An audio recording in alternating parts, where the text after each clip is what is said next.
know there's that saying when people are like introducing their partner, they're like, this is my better half. Well, I don't want to be a half, and I don't want a half.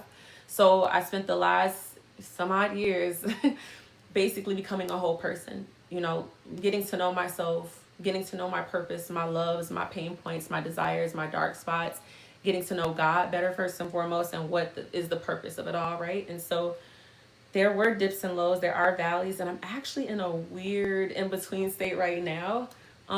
But I just don't think that singleness and solitude have to be doom and gloom and sadness all the time. I don't think we have to stay there. So I wanted to start by defining solitude and defining loneliness. Solitude is a state of being alone by choice. It's about carving out time to be yourself in a way that feels nourishing and peaceful.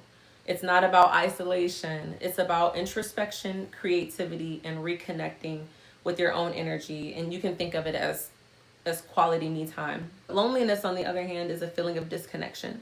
It's the emotional pain of wanting connection but not feeling it. Whether you're physically alone or in a crowded room, loneliness stems from a lack of meaningful connection, sometimes with others, but more than often it's with ourselves. So that would be the difference between solitude and loneliness.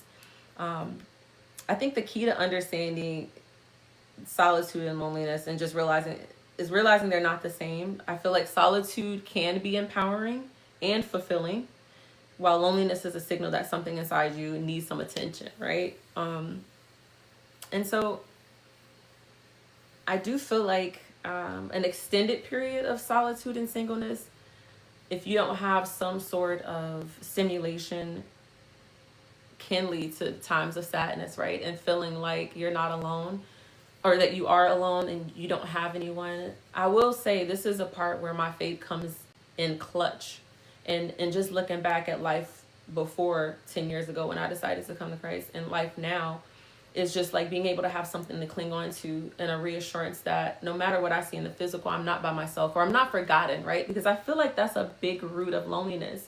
It's just feeling like, do I not matter? If somebody's not with you physically, when you have someone that will text you or call you or send an email or a random gift to you, it just is a reminder that someone is thinking of you, that you're not forgotten, that you're appreciated. And so I think that when we start to realize that we're not forgotten, not only are we not alone, but we're loved and we're cherished by like the most important source there could be, the creator of it all, source energy, the source of everything in the universe, including us. Like, what's more meaningful than that? It's just like, it just really kind of helps that feeling. Now, don't get me wrong, like your girl, physical touch is high on my list. So I love the Lord and all that. But the reality is I crave physical touch. I crave physical attention and companionship. I need something in this 3D world. Like we are all souls, and we're just a bunch of energy, literally at the most micro level. We're nothing more than like moving waves. You all know that? And so at the most microscopic level, yes, I'm by all means, I'm energy. I'm a ball of energy in a flesh suit. But this flesh is very real, and it needs touch and companionship.